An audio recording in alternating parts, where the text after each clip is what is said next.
Surface area. Surface 10th 9th ಇತ್ತು, 10th ಅದನ್ನೇ ಕಂಟಿನ್ಯೂಷನು surface area.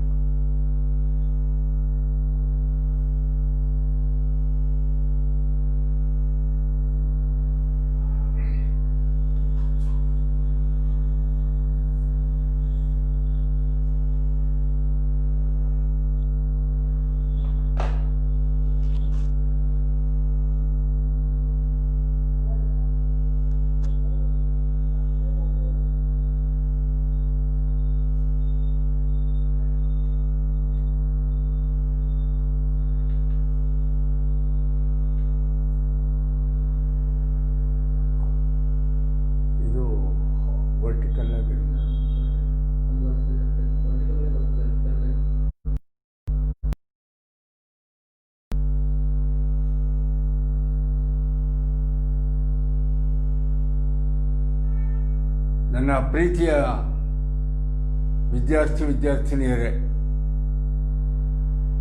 ಗಣಿತದ ನನ್ನ 22ನೇ ತರಗತಿಗೆ ನಿಮಗೆಲ್ಲರಿಗೂ ಸ್ವಾಗತ. ಈ 22 ದಿನಗಳಿಂದ ನಾನು ಅರ್ಥಮೆಟಿಕ್ ಪ್ರೋಗ್ರೆಷನ್ ಸ್ಟಾರ್ಟ್ ಮಾಡಿದವನು, ಆಮೇಲೆ ಆಲ್ಜಿಬ್ರಾ ಮಾಡಿ, ಕೋಆರ್ಡಿನೇಟ್ ಜಾಮೆಟ್ರಿ ಮಾಡಿ, ಟ್ರಿಗನಾಮೆಟ್ರಿಗೆ ಮುಗಿಸೋ ಹಂತಕ್ಕೆ ಬಂದಿದ್ದೀನಿ. ಕನ್ನಡ ಮೀಡಿಯಮ್ನವ್ರಿಗೂ ಅಷ್ಟೇ. ನಾನು ಸಮಾಂತರ ಶ್ರೇಣಿ ಸ್ಟಾರ್ಟ್ ಮಾಡಿ, ಅಲ್ಲಿಂದ ಬೀಜಗಣಿತ ಮಾಡಿ, ವರ್ಗ ಸಮೀಕರಣ ಮಾಡಿ, ಆಮೇಲೆ ನಿರ್ದೇಶಾಂಕಗಳ ಜಾಮಿತಿ ಮಾಡಿ, ಆಮೇಲೆ ತ್ರಿಕೋನಮಿತಿ ಪ್ರಾರಂಭ ಮಾಡಿ ಇವತ್ತು ಮುಗಿಸೋ ಹಂತದಲ್ಲಿದ್ದೀನಿ. ನಿನ್ನೆ ನಾನು ತ್ರಿಕೋನಮಿತಿಯ ಅನ್ವಯಗಳು ಅಂಥೇಳಿ, ಹೇಗೆ ತ್ರಿಕೋನಮಿತಿ ನಮ್ಮ ನಿತ್ಯ ಜೀವನದಲ್ಲಿ ದೂರ ಮತ್ತು ಎತ್ತರವನ್ನು ಕಂಡುಹಿಡಿಯೋದಕ್ಕೆ ಅನುಕೂಲವಾಗಿದೆ, ಎತ್ತರವಾದ ಮತ್ತು ಅತಿ ದೂರದಲ್ಲಿರುವ ವಸ್ತುಗಳನ್ನು ಅಳೆಯದೆ, ಮೆಷರ್ ಮಾಡದೆ, ತ್ರಿಕೋನಮಿತಿಯ ಸಹಾಯದಿಂದ ಹೇಗೆ ಅವುಗಳ ದೂರ ಮತ್ತು ಎತ್ತರ ಕಂಡುಹಿಡಿಬೋದು ಅನ್ನೋದನ್ನು ಹೇಳಿದೆ. ಆಗ ಮುಖ್ಯವಾಗಿ ನಾವು 2 ಆ್ಯಂಗಲ್ಗಳ ಬಗ್ಗೆ ಹೇಳಿದೆ, 2 ಕೋನಗಳ ಬಗ್ಗೆ. ಒಂದು ಉನ್ನತ ಕೋನ, ಇನ್ನೊಂದು ಅವನತ ಕೋನ. ಎತ್ತರದಲ್ಲಿರೋ ವಸ್ತುವನ್ನು ನೆಲದ ಮೇಲೆ ನಿಂತು ನೋಡಬೇಕಾದ್ರೆ ಉನ್ನತ ಕೋನ ನಮ್ಮ ಕಣ್ಣಿನ ದೃಷ್ಟಿರೇಖೆ ಮತ್ತು ಕ್ಷಿತಿಜ ರೇಖೆ ನಡುವೆ ಉಂಟಾಗುವ ಕೋನ ಅಂತ ಹೇಳಿದೆ. ಹಾಗೆ ಅವನತ ಕೋನ ಎತ್ತರದಲ್ಲಿ ನಿಂತು ಕೆಳಭಾಗದಲ್ಲಿರುವ ಒಂದು ವಸ್ತುವನ್ನು ನೋಡುವಾಗ ಕಣ್ಣನ್ನು ತಗ್ಗಿಸಿ ನೋಡ್ತೀವಿ. ಆಗ ಮತ್ತೆ ಪುನಃ ದೃಷ್ಟಿರೇಖೆ ಮತ್ತು ಕ್ಷಿತಿಜ ರೇಖೆಯ ನಡುವಿನ ಕೋನ ಅವನತ ಕೋನ ಅಂತ ಹೇಳಿದ್ದೆ.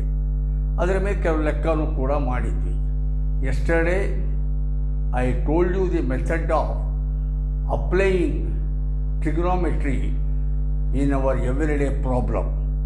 To find the heights and distances of objects, trigonometry is very useful anta helide. Basic things andre you have to know about angle of elevation and angle of depression.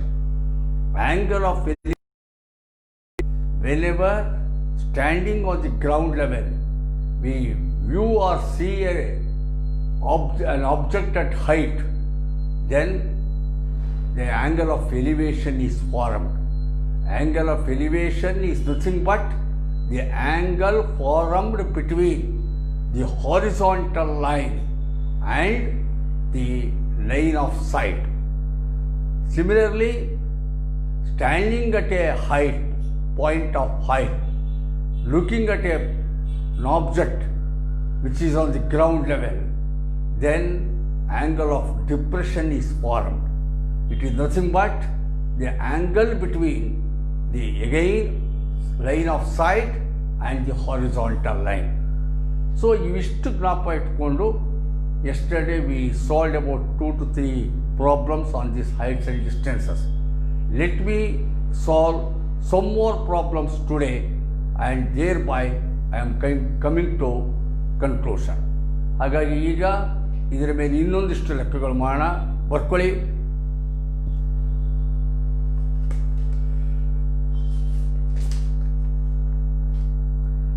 The angle of elevation, English medium students, the angle of elevation of the top of a tower from a point on the ground,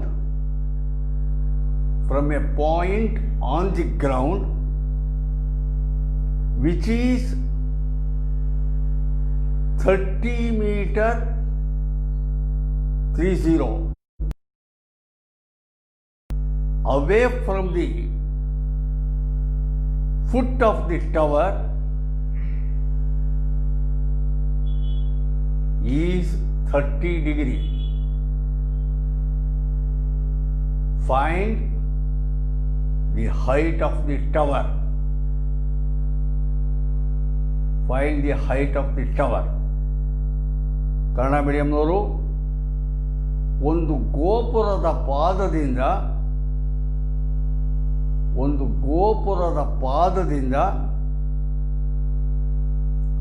30 metre ದೂರದ ನೆಲದ ಮೇಲಿನ ಒಂದು ಬಿಂದುವಿನಿಂದ ಗೋಪುರದ ತುದಿಯನ್ನು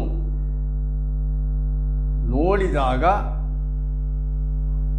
ಉಂಟಾಗುವ ಉನ್ನತ ಕೋನವು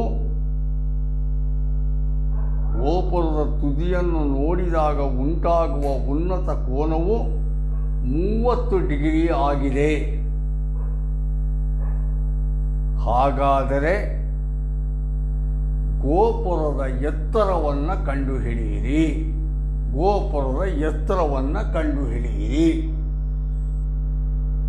ಸುಲಭವಾಗಿದೆ, ಬಹಳ ಸರಳ. ಲೆಕ್ಕ ಉದ್ದ ಇವೆಲ್ಲ ಅಷ್ಟೇ, ಇಷ್ಟು ಉದ್ದ ಇರ್ತವೆ ಲೆಕ್ಕ. ಅದರೊಳಗಡೆ ಚಿತ್ರ ಇಂಪಾರ್ಟೆಂಟು. ಒಂದು ಸ್ಥೂಲ ರೇಖಾಚಿತ್ರ ನೀವು ಬರ್ಕೋತಿರಲ್ಲ, ಅದೇ ಇಂಪಾರ್ಟೆಂಟು. ಇಲ್ಲಿ ನೆಲ ಗ್ರೌಂಡ್ ಲೆವೆಲ್, ಒಂದು ಎತ್ತರವಾದ ಗೋಪುರವಿದೆ. ಇದು ಗೋಪುರ, AB ಗೋಪುರ. B ಗೋಪುರದ ಪಾದ, A ಗೋಪುರದ ತುದಿ, top of the tower. A, here is a tower AB standing on the ground level vertically. Tower is standing vertically.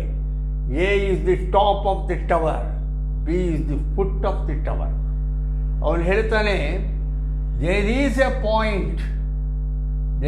a point on the ground. ನೆಲದ ಮೇಲಿನ ಒಂದು ಬಿಂದು. ಆ ಬಿಂದು ಹೇಗಿದೆ ಅಂದರೆ, ಬಿಂದು 20 meters away from the foot of the tower. ಗೋಪುರದ ಪಾದದಿಂದ 20 ಮೀಟರ್ ದೂರದಲ್ಲಿದೆ ಅಂತಾರೆ. ಹಾಗಾಗಿ ಗೋಪುರದ ಪಾದದಿಂದ 20 ಮೀಟರ್ ದೂರದಲ್ಲಿ P ಇದೆ. P ನಿಂದ ಗೋಪುರದ ತುದಿಯನ್ನು ನೋಡಿದಾಗ, P ಬಿಂದುವಿನಿಂದ ಗೋಪುರದ ತುದಿಯನ್ನು ನೋಡಿದಾಗ ಆಂಗಲ್ ಆಫ್ ಎಲಿವೇಶನ್ 30 ಡಿಗ್ರಿ. ಉನ್ನತ ಕೋನ 30 ಡಿಗ್ರಿ. ಉನ್ನತ ಕೋನ 30 ಡಿಗ್ರಿ ಆಗುತ್ತೆ. ಹಾಗಾದರೆ ಹೈಟ್ ಎಷ್ಟು?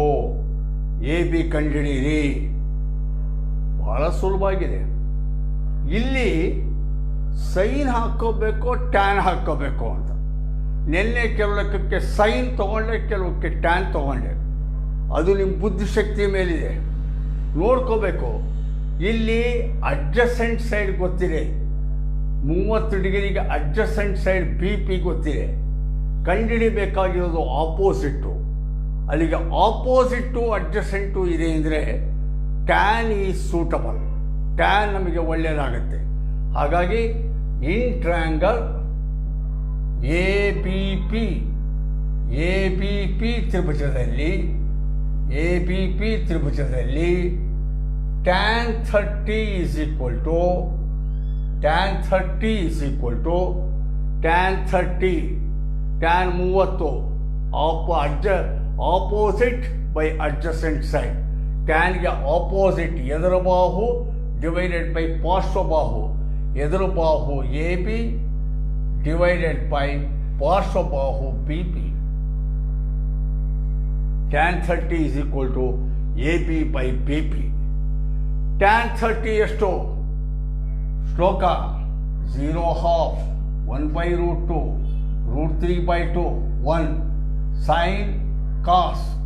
ಸೈನ್ ಈ ಕಡೆಯಿಂದ ಕಾಸ್ ಆ ಕಡೆಯಿಂದ 30 tan 30 ಅಲ್ಲಿಗೆ ಒಂದು sin 30 by cos 30 sin 30 by cos 30 sin 30ಗೆ 0.30 half divided by cos 30 0.30 root 3 by 2 2 ಹೊರಟೋಯ್ತು 1 by root 3. So tan 30 1 by root 3 is equal to AB. ಕಂಡುಹಿಡಿಬೇಕು, ಅದೇ ಹೈಟ್ ಆಫ್ ದಿ ಟವರ್ ಕಂಡುಹಿಡಿಬೇಕಾಗಿರೋದು. Divided by B P 20. Cross multiplication root 3 into AB is equal to 21 are 20. Therefore AB is equal to 20 divided by root 3. 20 divided by root 3. ನಿನ್ನೆ ಹೇಳ್ದಂಗೆ ಸುಸ್ತಾದವರು ಅಲ್ಲಿಗೆ ಕೂತ್ಕೊಂಡ್ಬಿಡಿ, ತ್ರಾಣಿದ್ದವರು ಒಂಚೂರು ಮುಂದಕ್ಕೆ ಹೋಗಿ. 20 by root 3 20 by root 3ಗೆ rationalizing the denominator root 3 divided by root 3 20 root 3 divided by root 3 3. ಅಲ್ಲಿಗೆ AB is equal to 20 root 3 by 3 meters. Answer ಕರೆಕ್ಟಾ? ಇದು ಸುಲಭವಾಗಿರೋ ಲೆಕ್ಕಗಳು. ಇನ್ನೊಂದು ಲೆಕ್ಕ ಬರ್ಕೊಳ್ಳಿ.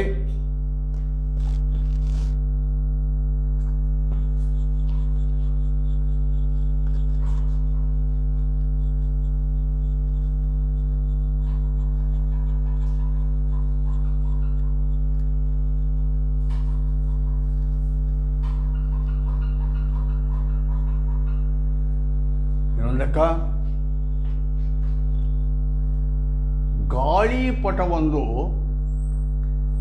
ಗಾಳಿಪಟವೊಂದು ನೆಲದ ಮೇಲಿನಿಂದ 60 ಮೀಟರ್ ಎತ್ತರದಲ್ಲಿ ಹಾರಾಡುತ್ತಿದೆ. ಗಾಳಿಪಟವೊಂದು ನೆಲದ ಮೇಲಿಂದ 60 ಮೀಟರ್ ಎತ್ತರದಲ್ಲಿ ಹಾರಾಡುತ್ತಿದೆ. ಇದಕ್ಕೆ ಕಟ್ಟಲಾದ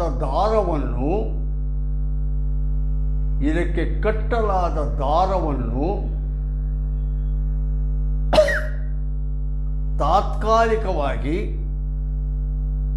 ನೆಲದ ಮೇಲಿನ ಒಂದು ಬಿಂದುವಿನಲ್ಲಿನ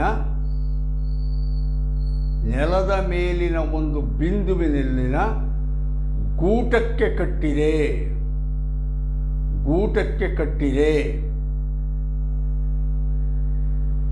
ದಾರವು ನೆಲದೊಂದಿಗೆ 60 ಡಿಗ್ರಿ ಕೋನವನ್ನು ಉಂಟು ಮಾಡಿದೆ. ದಾರವು ನೆಲದೊಂದಿಗೆ 60 ಡಿಗ್ರಿ ಕೋನವನ್ನು ಉಂಟು ಮಾಡಿದೆ. ದಾರವು ಸಡಿಲವಾಗಿಲ್ಲ ಎಂದು ಭಾವಿಸಿ ದಾರದ ಉದ್ದವನ್ನು ಕಂಡುಹಿಡಿಯಿರಿ. English medium students, a kite is flying at a height of 60 meter above the ground. The string attached to the kite is temporarily tied to a point on the ground. full stop. The inclination of the string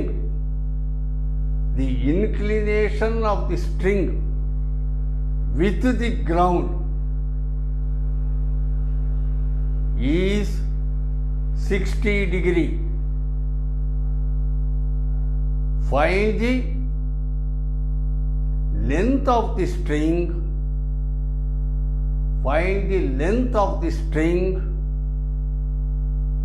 Assuming that there is no slack, SLACK, that there is no slack in the string.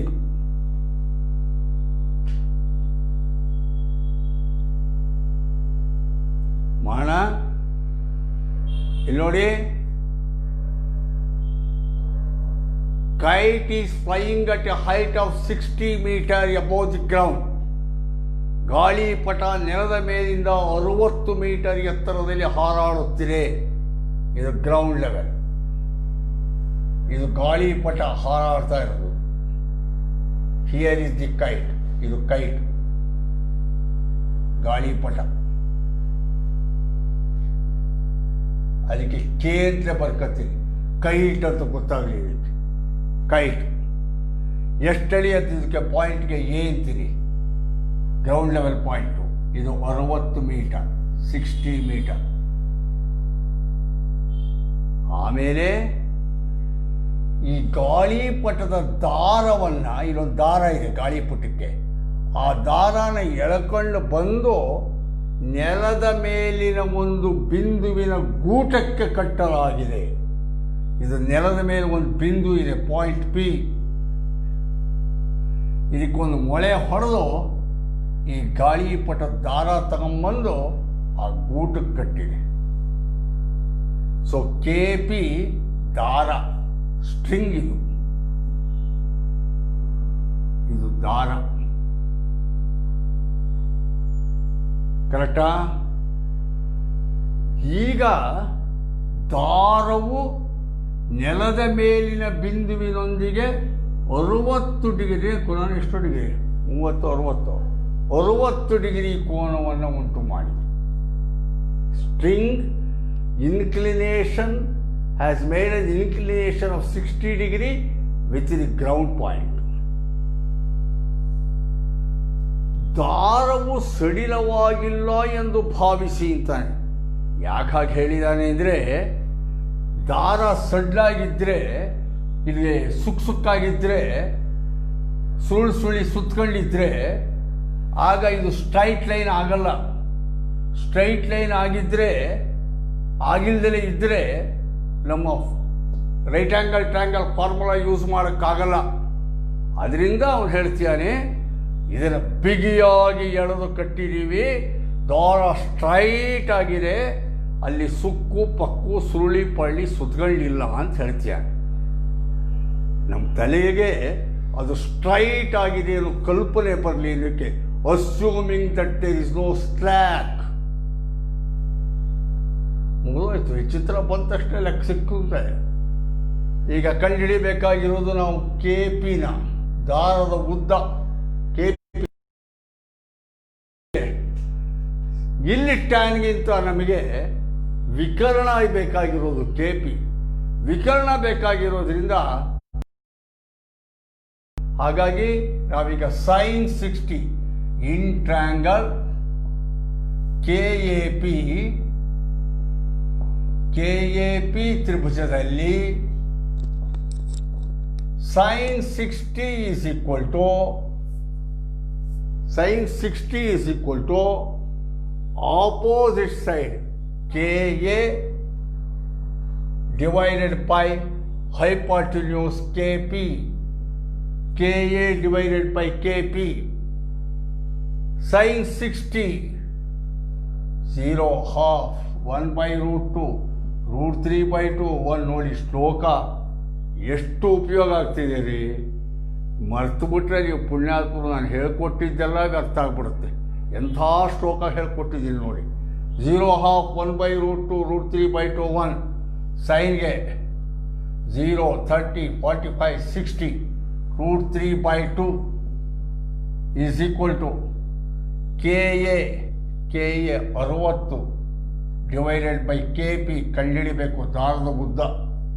Cross multiplication root 3 into KP is equal to 2 into 60, 120, 60 into 2, 120. Therefore, KP is equal to 120 divided by root 3. 120 divided by root 3. ಪ್ರಾಣಿರೋರು ಮುಂದಕ್ಕೆ, ಪ್ರಾಣಿಲ್ಲ ಸಸಕ್ಕಂತಲ್ಲೇ ಕೂತ್ಕೋಬೋದು. ಈಗಿದು into root 3 by root 3, rationalising the denominator, ಛೇದವನ್ನು ಅಕರಣೀಕರಣಗೊಳಿಸಿದರೆ K P is equal to 120 root 3 divided by root 3 3, 3ರಿಂದ 3 40. So K P is equal to 40 root 3 meters. Answer ಕರೆಕ್ಟಾ? ಗೊತ್ತಾಯ್ತಲ್ಲ? ಈಗ ಇನ್ನೊಂದು ಲೆಕ್ಕ.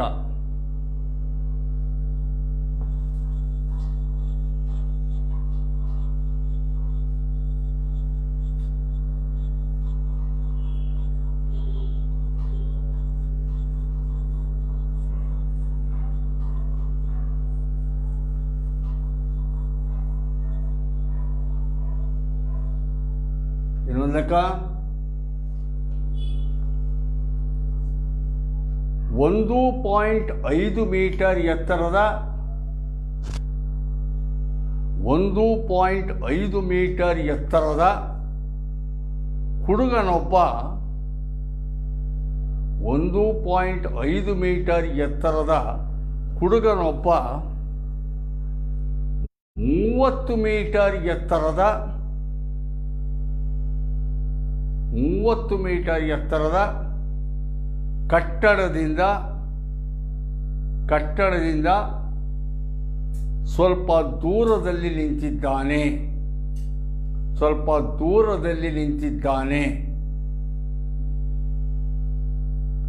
ಕಟ್ಟಡದ ಹತ್ತಿರಕ್ಕೆ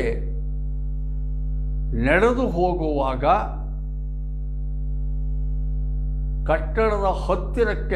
ಹೋಗುವಾಗ ಕಟ್ಟಡದ ಮೇಲ್ತುದಿಗೆ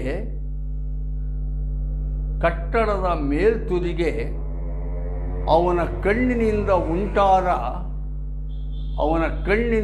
ಉಂಟಾದ ಕೋನವು 30 ಡಿಗ್ರಿಯಿಂದ 60 ಡಿಗ್ರಿಗೆ ಹೆಚ್ಚುತ್ತದೆ. 30 ಡಿಗ್ರಿಯಿಂದ 60 ಡಿಗ್ರಿಗೆ ಹೆಚ್ಚುತ್ತದೆ. ಹಾಗಾದರೆ ಅವನು ಕಟ್ಟಡದ ಕಡೆಗೆ ಎಷ್ಟು ದೂರ ನಡೆದು ಬಂದಿದ್ದಾನೆ?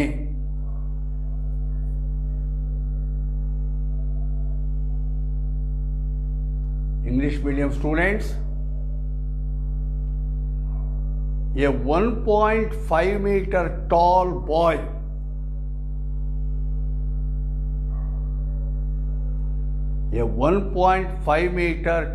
boy is standing at some distance from a 30 meter tall building.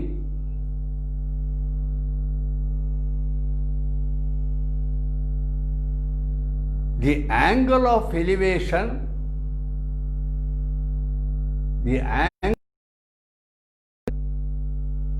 from his eyes to the top of the building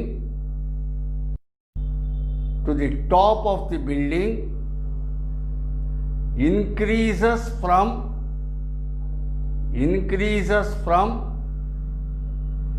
30 degree to 60 degree, 30 degree to 60 degree, as he walks towards the building, as he walks towards the building, full stop. Find the distance the boy walked towards the building. The boy walked towards the building. ಲೆಕ್ಕನ ಒಂದು ಓದ್ಕೋಬೇಕು ಚೆನ್ನಾಗಿ. ಓದ್ಕೊಂಡ ಮೇಲೆ ಚಿತ್ರ ಬರೀಬೇಕು. ಚಿತ್ರ ಬಂದರೆ ಲೆಕ್ಕ ಬಂತು ಅಂತಲೇ ಲೆಕ್ಕ. ಲೆಕ್ಕ ಓದ್ಕೋಬೇಕು. ಒಬ್ಬ ಹುಡುಗ, ಆ ಹುಡುಗನಿಗೆ ಎತ್ತರ ಕೊಟ್ಟಿದ್ದಾನೆ. ಹುಡುಗ ಎಷ್ಟು ಎತ್ತರ ಇದ್ದಾನೆ? 1.5 ಮೀಟರ್ ಇದ್ದಾನೆ ಹುಡುಗ. ಅವನು ಒಂದು ಬಿಲ್ಡಿಂಗಿಂದ ಸ್ವಲ್ಪ ದೂರದಲ್ಲಿ ನಿಂತ್ಕೊಂಡಿದ್ದಾನೆ. ಬಿಲ್ಡಿಂಗ್ ಎಷ್ಟು ಹೈಟ್ ಇದೆ? ಬಿಲ್ಡಿಂಗ್ ಹೈಟ್ ಹೇಳ್ತಾನೆ ಅದು 30 ಮೀಟರ್ ಹೈಟ್ ಇದೆ ಬಿಲ್ಡಿಂಗು. ಅಲ್ಲಿಗೀಗ ಇದು ಗ್ರೌಂಡ್ ಲೆವೆಲ್, ನೆಲ. ಇದು building, AB building, AB building. ಇದು 30 ಮೀಟರ್ ಹೈಟ್ ಇದೆ ಬಿಲ್ಡಿಂಗು. ಹುಡುಗ ಅವನು ಇಲ್ಲಿ ನಿಂತ್ಕೊಂಡಿದ್ದಾನೆ. ಹುಡುಗ, ಇವನು ಹುಡುಗ. CD ಅವನು ಹುಡುಗ. CD ಹುಡುಗ. ಅವನ ಹೈಟು 1.5 ಮೀಟರು. ಕರೆಕ್ಟಾ? ಹುಡುಗ ಇಲ್ಲಿ ನಿಂತ್ಕೊಂಡಿದ್ದಾನೆ. ಈ ಹುಡುಗ ನಡ್ಕೊಂಡು ಬಿಲ್ಡಿಂಗ್ ಕಡೆಗೆ ಬರ್ತಾ ಇದ್ದಾನೆ. He is walking towards the building. ಈಗ ಲೆಕ್ಕ ಹೇಳುತ್ತೆ ಅವನು ಇಲ್ಲಿದ್ದ ಪಾಯಿಂಟಲ್ಲಿದ್ದಾಗಿಂದ ಮುಂದೆ ಮುಂದೆ ನಡ್ಕೊಂಡು ಬಂದ ಹಾಗೆ ಒಂದು ಪಾಯಿಂಟಲ್ಲಿ 30 ಡಿಗ್ರಿ ಇದ್ದ ಕೋನ 60 ಡಿಗ್ರಿ ಆಗುತ್ತೆ. Angle of elevation, angle of elevation starting 30 degree ಇರುತ್ತೆ. ಆ್ಯಸ್ ಈ ವಾಕ್ಸ್ ಟುವರ್ಡ್ಸ್ ದಿ ಬಿಲ್ಡಿಂಗ್, ಬಿಲ್ಡಿಂಗಿಗೆ ಹತ್ತಿರವಾಗಿ ನಡ್ಕೊಂಡು ಬಂದಾಗ 60 ಡಿಗ್ರಿ ಆಗುತ್ತೆ. ಹಾಗಾದರೆ ಹುಡುಗ ಎಷ್ಟು ದೂರ ನಡ್ಕೊಂಡು ಬಂದ ಅಂತ ಕೇಳ್ತಾನೆ. Find the distance the boy walked ಅಂತ. ಈಗ ನೋಡಿ, ಇಲ್ಲಿ ನೋಡ್ಕೊಳ್ಳಿ, ಬರ್ಕೊಳ್ಳೋಕೆ ಮುಂಚೆ ಹುಡುಗ ಈ ಪಾಯಿಂಟಲ್ಲಿ ನಿಂತ್ಕೊಂಡಿದ್ದಾನೆ. ಇಲ್ಲಿಂದ ನೋಡ್ಕೊಳ್ಳಿ. ಈಗ ನೀವು ನೋಡ್ಕೋಬೇಕಾಗಿರೋದು ಇಲ್ಲಿಂದ ಅವನು ನೋಡ್ತಾ ಇರೋದು, ಇಲ್ಲಿರೋದು ಅವನ ಕಣ್ಣು. ಹುಡುಗ ಇಲ್ಲಿ ನಿಂತ್ಕೊಂಡಿದ್ದಾನೆ ಅಂದರೆ ಹುಡುಗನ ಕಣ್ಣು ಇಲ್ಲಿದೆ. ಕರೆಕ್ಟಾ? ಇದಕ್ಕೆ ಆ್ಯಂಗಲ್ ಆಫ್ ಎಲಿವೇಶನ್ ಅಂದರೆ, ಆ್ಯಂಗಲ್ ಆಫ್ ಎಲಿವೇಶನ್ನು ಇಲ್ಲಿ ಬರ್ಕೊಳ್ಳೋಕ್ಕಾಗಲ್ಲ. ಇದು 90 ಡಿಗ್ರಿ. ಇದು ಹುಡುಗ ಸ್ಟ್ರೈಟ್ ನಿಂತ್ಕೊಂಡಿದ್ದಾನೆ. Angle of elevation definition: angle between the line of sight and the horizontal line. ಇಲ್ಲಿ ಕಣ್ಣಿರೋದು, ಆದರೆ ಇದು ಒಂದು ಹಾರಿಜಾಂಟಲ್ ಲೈನ್ ಎಳ್ಕೋಬೇಕು ನೀವು. ಇಲ್ಲಿ ಇದು ಹಾರಿಜಾಂಟಲ್ ಲೈನ್. ಇದಕ್ಕೆ DE ಅಂತ ಹಾಕೋತೀವಿ. ಇದು ಹಾರಿಜಾಂಟಲ್ ಲೈನ್ ಎಳ್ಕೋಬೇಕು, DE. ಗೊತ್ತಾಯ್ತಾ? ಈಗ ಈ ಆ್ಯಂಗಲ್ಲು 30 ಡಿಗ್ರಿನ ಎಷ್ಟು ಕೊಟ್ಟಿದ್ದಾನೆ? 30 ಡಿಗ್ರಿ ಮುಂಚೆ ಇದ್ದಿದ್ದು ಆ್ಯಂಗಲ್ ಆಫ್ ಎಲಿವೇಶನ್. ಆಮೇಲೆ ಹುಡುಗ ನಡ್ಕೊಂಡು ಸ್ವಲ್ಪ ದೂರ ಇಲ್ಲಿ ಬರ್ತಾನೆ ಅಂತ ಇಟ್ಕೊಳ್ಳಿ. ಇಲ್ಲಿಗೆ ಬರ್ತಾನೆ. ಅಲ್ಲಿ ಹೀಗೆ ಹಾಕಿರ್ತೀನಿ, ನಡ್ಕೊಂಡು ಬಂದ ಅನ್ನೋಕ್ಕೆ. ಇಲ್ಲಿದ್ದೋನು ಇಲ್ಲಿಗೆ ಬಂದಿಲ್ಲ. ಈಗ ಅದಕ್ಕೆ ನಾನು ಇಲ್ಲಿ ಯಾವುದೋ ಒಂದು ಕೊಡೋಣ, PQ X ಡಿಸ್ಟೆನ್ಸ್ ನಡ್ಕೊಂಡು ಬಂದಿದ್ದಾನೆ ಇಲ್ಲಿಂದ ಇಲ್ಲಿವರೆಗೆ. ಸ್ವಲ್ಪ ದೂರ ಕಂಡುಹಿಡಿಬೇಕು. X ಡಿಸ್ಟೆನ್ಸ್ ನಡ್ಕೊಂಬಂದಿದ್ದಾನೆ. ಈಗ ಇಲ್ಲಿ ಬಂದು ನೋಡ್ತಾನೆ ಟಾಪ್ ಆಫ್ ದಿ ಬಿಲ್ಡಿಂಗ್. ಕರೆಕ್ಟಾ? ಈಗ ಆ್ಯಂಗಲ್ ಎಷ್ಟಾಗುತ್ತೆ ಅಂತಾನೆ 60 ಡಿಗ್ರಿ ಅಂತ. ಕರೆಕ್ಟಾ? ಈ ಚಿತ್ರ ಬಂದುಬಿಟ್ರೆ ಲೆಕ್ಕ ಎಲ್ಲ ಅರ್ಥ ಹೋಗುತ್ತೆ. ಚಿತ್ರನೇ ಇಂಪಾರ್ಟೆಂಟ್. ಹೇಗೆ ಬರ್ಕೊಂಡೆ ಚಿತ್ರ ಗೊತ್ತಾಯ್ತಾ? Boy 1.5 meter height, building 30 meter height, starting point 30 degree, walked through a distance x 60 degree ಆಯಿತು. ಹುಡುಗ ನಿಂತಿದ್ದ ಆಗ 30 ಡಿಗ್ರಿ, ಬಿಲ್ಡಿಂಗ್ ಕಡೆಗೆ ನಡ್ಕೊಂಬಂದ 60 ಡಿಗ್ರಿ, ಬಿಲ್ಡಿಂಗು 30 ಮೀಟರ್ ಎತ್ತರ. ಹಂಗೆ ಈಗಿಲ್ಲಿ ನೋಡಿ, ಈ ಟ್ರ್ಯಾಂಗಲಲ್ಲಿ ಬಿ ಇ ಎಷ್ಟು ಅಂತ ನೋಡಿ. ಹೀಗೆ ಹೀಗೆ ಹೀಗೆ ಹಾಕಿದ್ದೀನಿ. ಬಿ ಇ ಎಷ್ಟು? ಏಕೆಂದರೆ ಈ ಹೈಟ್ ಬೇಕು ಟ್ರ್ಯಾಂಗಲ್ಗೆ, ನಮಗೆ ಇದು ಬೇಕಿಲ್ಲ, ಬಿ ಇ ಬೇಕಾಗಿದೆ. ಬಿ ಇ ಎಷ್ಟು ಅಂದರೆ, ಇವನು ಹುಡುಗ 1.5 ಇದ್ದರೆ ಇದು ಕೂಡ 1.5, ಇದಿಷ್ಟು, ಇದು 1.5. ಅಲ್ಲಿಗೆ B A is equal to 30 meter. B A ಪೂರ building 30 meter. E A nothing but equivalent to the height of the boy. ಹುಡುಗನ ಎತ್ತರಕ್ಕೆ ಸಮ, ಅಂದರೆ 1.5 ಮೀಟರ್. ಕರೆಕ್ಟಾ? ಆದ್ದರಿಂದ B E, therefore B E is equal to ಬೇಕು, B A minus E A. ಕರೆಕ್ಟಾ? ಅಲ್ಲಿಗೆ B A minus E A.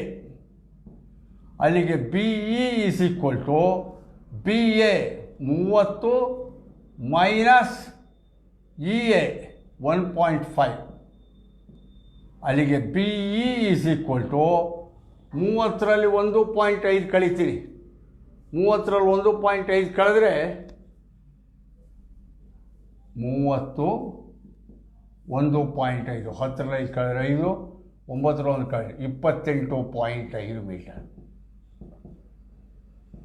B ಕರೆಕ್ಟಾ? ಅಲ್ಲಿಗೆ ಬಿ ಇ 28.5 ಇಷ್ಟು. ಸರಿನಾ? ಈಗ ಇದು D P is equal to C Q ಅಂತಾನೆ. ಡಿ ಪಿ ಎಕ್ಸ್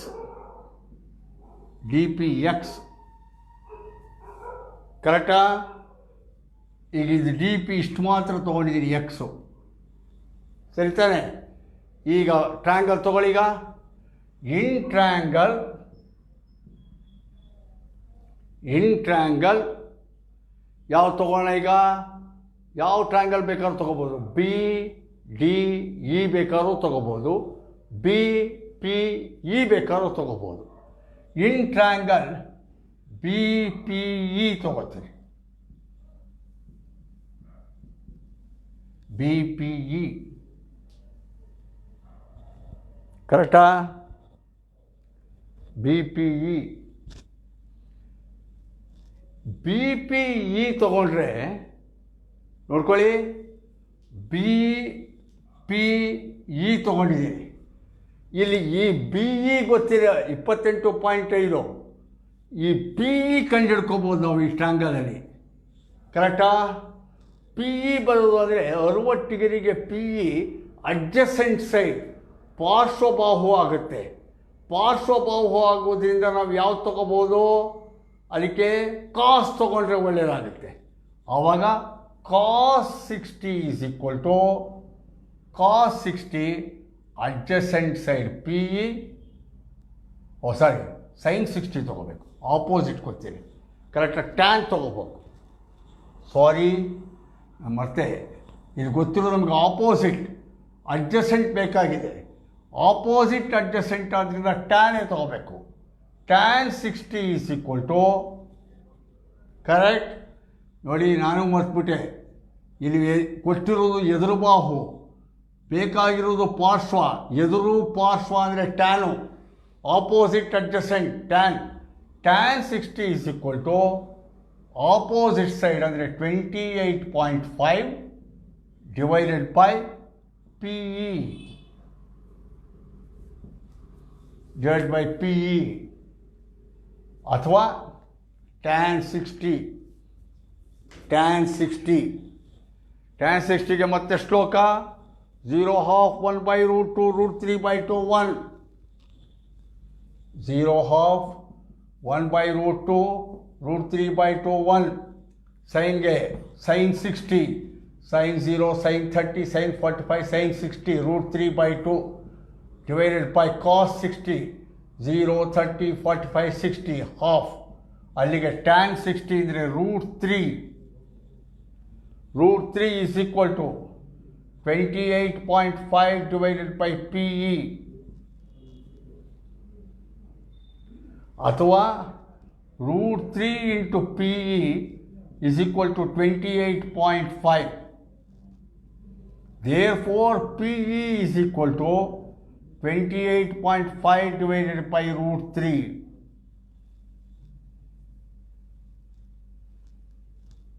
ಕರೆಕ್ಟಾ? ಪಿ ಇ ಬಂತು. ಈಗ ಪಿ ಇ ಎಷ್ಟು ಬಂತು? 28.5 ಡಿವೈಡೆಡ್ ಬೈ √3 ಇದು ಬಂತು.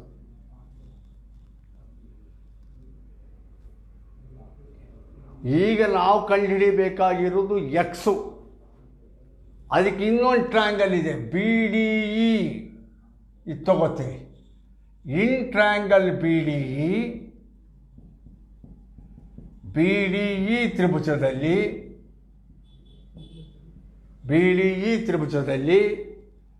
tan 30 is equal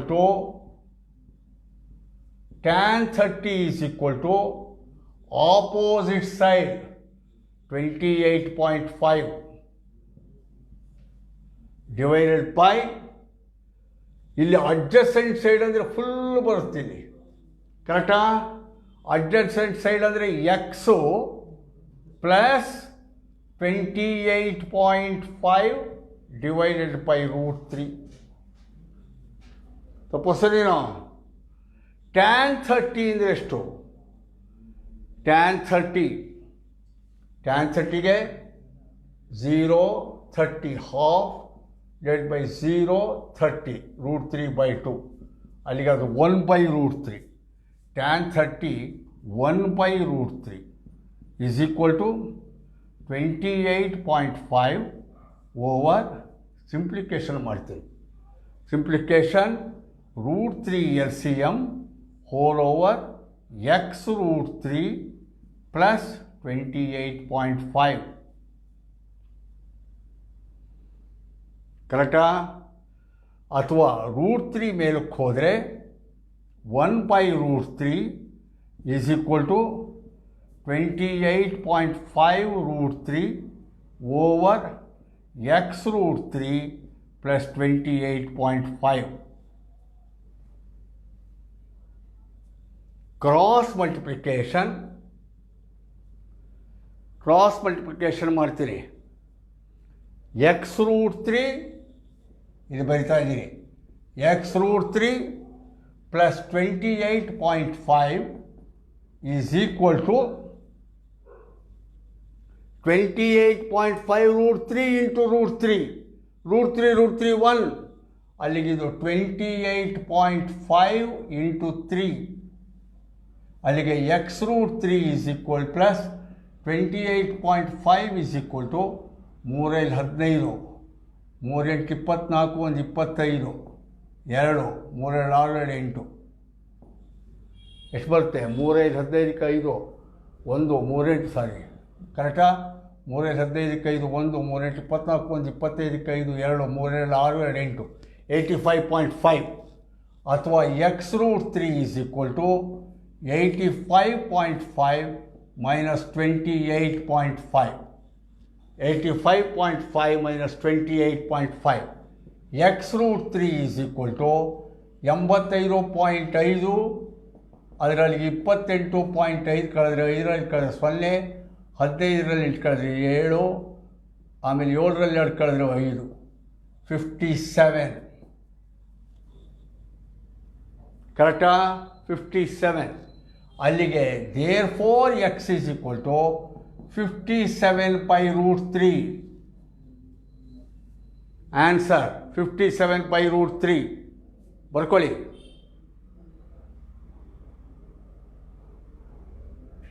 ಕರೆಕ್ಟಾ?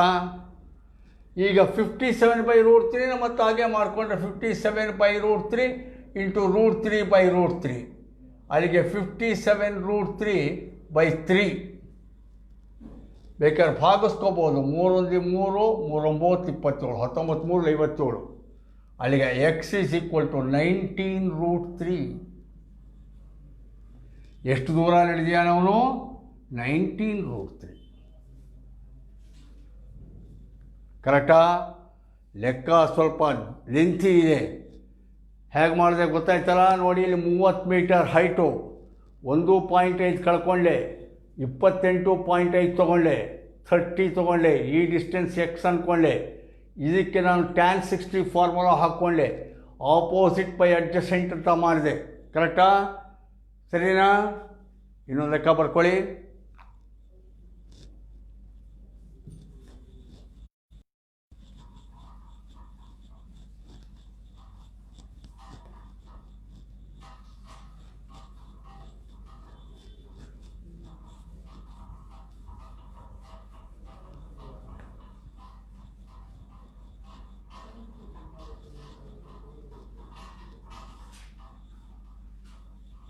ಇನ್ನೊಂದು ಲೆಕ್ಕ.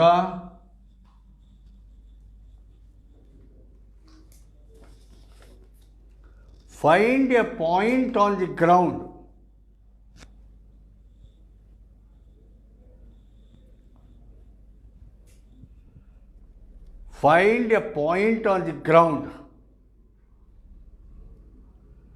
the angles of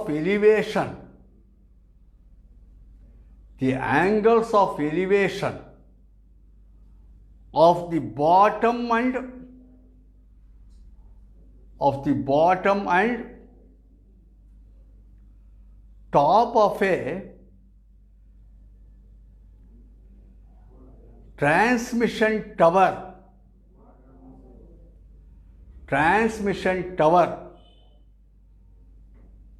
fixed at the top of a 20-meter high building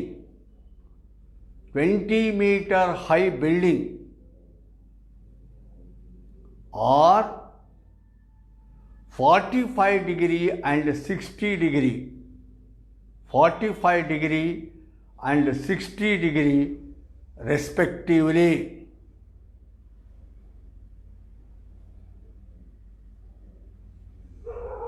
Find the height of the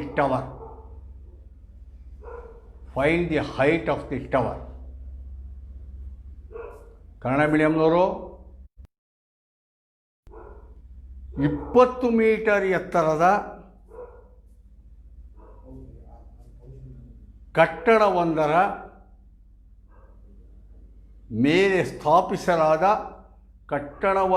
ಮೇಲೆ ಸ್ಥಾಪಿಸಲಾದ ಪ್ರಸರಣೆಯ ಗೋಪುರವೊಂದರ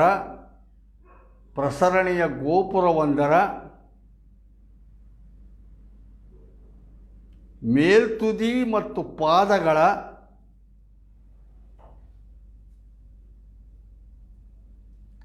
ನೆಲದ ಮೇಲಿನ ಒಂದು ಬಿಂದುವಿನಿಂದ ನೋಡಿದಾಗ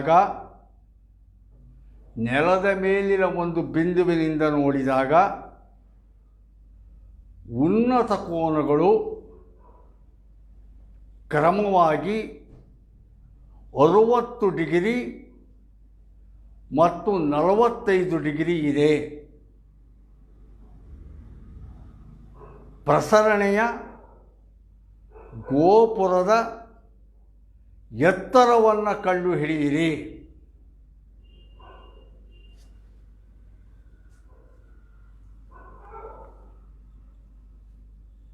ಲೆಕ್ಕ ನೋಡ್ಕೊಳ್ಳಿ, ಚಿತ್ರ ಇಂಪಾರ್ಟೆಂಟು. ಈಗಿಲ್ಲಿ ಇದು ನೆಲ, ಗ್ರೌಂಡ್ ಲೆವೆಲ್. ಇಲ್ಲೊಂದು ಬಿಲ್ಡಿಂಗ್ ಇದೆ, ಬಿಲ್ಡಿಂಗು AB. ಇದು ಬಿಲ್ಡಿಂಗು, ಇಲ್ಲೊಂದು ಗೆರೆ ಹಾಕಿದ್ದೀರಿ ಬಿಲ್ಡಿಂಗ್ ಅಂತ, AB building. Building height 20 meter, ಕರೆಕ್ಟಾ? 20 ಮೀಟರ್ ಎತ್ತರದ ಕಟ್ಟಡ AB ಬಿಲ್ಡಿಂಗ್. ಇದರ ಮೇಲೆ ಒಂದು ಟವರ್ ಇದೆ, ಬಿಲ್ಡಿಂಗ್ ಮೇಲೆ ಒಂದು ಟವರ್, BC ಇದು ಟವರ್, ಗೋಪುರ, ಅದು ಬಿಲ್ಡಿಂಗ್ ಮೇಲೆ ನಿಂತ್ಕೊಂಡಿದೆ. ಈಗ ನೆಲದ ಮೇಲಿನ ಒಂದು ಪಾಯಿಂಟು, ಈ ನೆಲದ ಮೇಲಿನ ಪಾಯಿಂಟಿಂದ ಈ ಗೋಪುರದ ಟಾಪ್ ನೋಡ್ತಾನೆ, ಗೋಪುರದ ಬಾಟಮ್ ನೋಡ್ತಾನೆ. ಇದು ಬಾಟಮ್, ಇದು ಗೋಪುರದ ಟಾಪ್, ಕರೆಕ್ಟಾ? ಆ್ಯಂಗಲ್ಸ್ ಎಷ್ಟು ಹೇಳ್ತಾನೆ ಅಂದರೆ ನಿಮಗೆ ಗೊತ್ತಾಗುತ್ತೆ. ಈ ಆ್ಯಂಗಲ್ಲು ಜಾಸ್ತಿ ಇರುತ್ತೆ, ಈ ಆ್ಯಂಗಲ್ ಕಮ್ಮಿ ಇರುತ್ತೆ, ತಪ್ಪು. ಹಾಗಾಗಿ ಈ ಆ್ಯಂಗಲ್ಲು 60 ಡಿಗ್ರಿ, ಈ ಆ್ಯಂಗಲ್ಲು ಎಷ್ಟು ಕೊಡ್ತಾನೆ?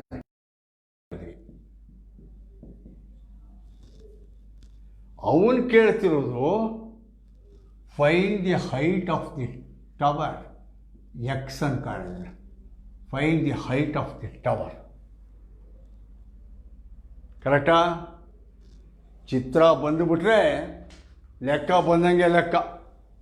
ಹಾಗಾಗಿ ಈಗ ತ್ರಿಭುಜಗಳು ತೊಗೋಬೇಕು. ಇವಾಗ ಯಾವ ತ್ರಿಭುಜಗಳು ತೊಗೊಂಡ್ರೆ ಒಳ್ಳೆಯದು? ಇದು ಎಕ್ಸು, ಇದು 20. ಇಲ್ಲಿ ನೋಡಿ, AB is equal to 20 meter, ಅದು ಬಿಲ್ಡಿಂಗು, ಬಿಲ್ಡಿಂಗ್ ಹೈಟ್, ಕಟ್ಟಡದ ಎತ್ತರ. BC ಎಕ್ಸ್ ಅಂತ ಇಟ್ಕೊಂಡಿದ್ದೀನಿ, height of the tower to be calculated. ಗೋಪುರದ ಎತ್ತರ, ಗೋಪುರದ ಎತ್ತರ. ಹಾಗಾಗಿ AC is equal to AC 20 plus x, AC 20 plus x, ಕರೆಕ್ಟಾ? AC 20 ಪ್ಲಸ್ ಎಕ್ಸ್ ನಾವು ಕಂಡು ಹಿಡಬೇಕಾಗಿ ಇದ್ರ ಹತ್ತಿರ, ಕರೆಕ್ಟಾ? ಇನ್ನೇನು ಕೊಟ್ಟಿದ್ದಾನೆ ಹೊರಗಡೆ? 60 degree, 40 degree, 20 meter height, correct ತಾನೆ? ಈಗ ಮಾಡೋಣ. ಫಸ್ಟು ಇನ್ ಟ್ರ್ಯಾಂಗಲ್ ಎ, ಇಟ್ಕೊಂಡು ಪಾಯಿಂಟ್ ಕೊಟ್ಕೊಳ್ಳಿ, P. ಇನ್ ಟ್ರ್ಯಾಂಗಲ್ PAB ತ್ರಿಭುಜದಲ್ಲಿ, PAB ತ್ರಿಭುಜದಲ್ಲಿ tan 45 ತಗೋತಾ ಇದ್ದೀರಿ. tan 45 ಈ ತಗೊಳ್ಳಿ, ಇದು ಈ ತ್ರಿಭುಜ PAB, tan 45 ತಗೋತೀರಿ. tan 45 opposite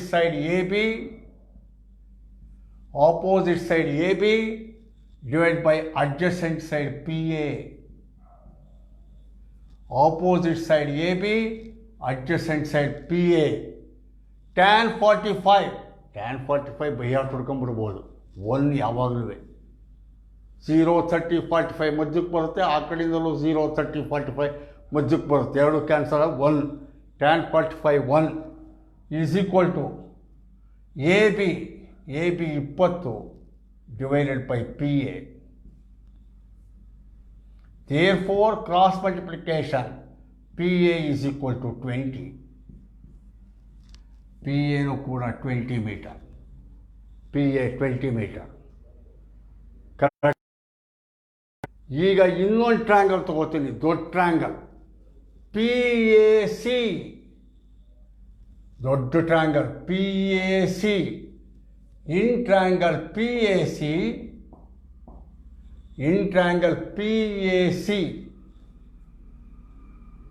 PACನಲ್ಲಿ tan 60 is equal to AC. AC ನ x plus 20 AC x plus 20 divided by, ಬೇಕಾದ್ರೆ ಇನ್ನೊಂದು ಸ್ಟೆಪ್ ಜಾಸ್ತಿನೇ ಮಾಡ್ಕೊಳ್ಳಿ, ಕನ್ಫ್ಯೂಸ್ ಬೇಡ, tan 60 CA divided by PA, ಎದುರು ಬಾಹು ಡಿವೈಡೆಡ್ ಬೈ ಪಾರ್ಶ್ವಬಾಹು, opposite side divided by adjacent side.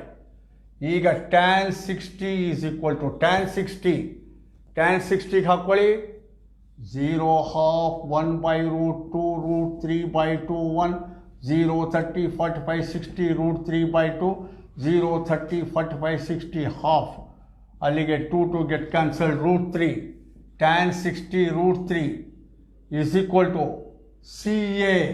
CA x plus 20 divided by PA 20.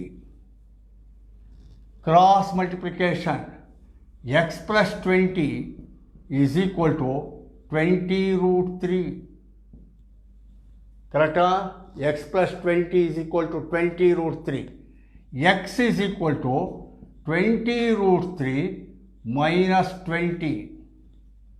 ಅಥವಾ x is equal to 20 common ತಗೊಂಡ್ರೆ 20 into root 3 minus 1. That is the answer. X is nothing but height of the tower. ಕರೆಕ್ಟಾ? ಇದಿಷ್ಟು ಕೂಡ ನಾವು heights and distances ಮೇಲೆ ಲೆಕ್ಕಗಳು ಮಾಡಿದ್ವಿ. ನಾನು ನಾಳೆ ಭಾನುವಾರವೂ ಕೂಡ ಹೈಟ್ಸ್ ಆ್ಯಂಡ್ ಡಿಸ್ಟೆನ್ಸಸ್ಸೇ ಕಂಟಿನ್ಯೂ ಮಾಡ್ತೀನಿ. ಯಾಕೆಂದರೆ ಇದುವರೆಗೆ ನಾವು ಬರೀ ಆ್ಯಂಗಲ್ಸ್ ಆಫ್ ಎಲಿವೇಷನ್ ಮೇಲೆ ಮಾಡಿದ್ದೀವಿ, ಉನ್ನತ ಕೋನದ ಮೇಲೆ. ಒಂದೆರಡು ಲೆಕ್ಕ ಆ್ಯಂಗಲ್ಸ್ ಆಫ್ ಡಿಪ್ರೆಷನ್ ಮೇಲೂ ಮಾಡಬೇಕು, ಅವನತ ಕೋನದ ಮೇಲೂ. ಹಾಗಾಗಿ ನಾನು ಇಲ್ಲಿಗೆ ಇವತ್ತು ನಿಲ್ಲಿಸ್ಕೋತೇನೆ, ಯಾಕೆಂದರೆ ಇನ್ನೊಂದು ಲೆಕ್ಕ ತೊಗೊಂಡ್ರೆ ಟೈಮ್ ಆಗುತ್ತೆ. ನಾಳೆ ಇನ್ನೊಂದಿಷ್ಟು ಲೆಕ್ಕಗಳನ್ನ ಮಾಡಿ I am concluding the chapter, ಯಾವುದೋ ಹೈಟ್ಸ್ ಆ್ಯಂಡ್ ಡಿಸ್ಟೆನ್ಸಸ್ ಮುಗಿಸ್ಬಿಡ್ತೀನಿ. ನಾಳೆ ಭಾನುವಾರ ಲಾಕ್ಡೌನ್ ಇರಲಿ ಇಲ್ಲದೇ ಇರಲಿ, ನಮ್ಮ ಕ್ಲಾಸ್ ಅಂತೂ ಇರುತ್ತೆ ಗ್ಯಾರಂಟಿ. ನಾಳೆ ನಿಮ್ಮ ಭೇಟಿ ಭಾನುವಾರ ನಾಳೆ ರಾತ್ರಿ 7 ಗಂಟೆಗೆ, ಕಂಟಿನ್ಯೂಯೇಷನ್ ಆಫ್ ಅಪ್ಲಿಕೇಶನ್ಸ್ ಆಫ್ ಟ್ರಿಗೊನೋಮೆಟ್ರಿ, ತ್ರಿಕೋನಮಿತಿಯ ಅನ್ವಯಗಳೊಂದಿಗೆ ಮುಂದುವರಿಸ್ತೀನಿ. ನಮಸ್ಕಾರ.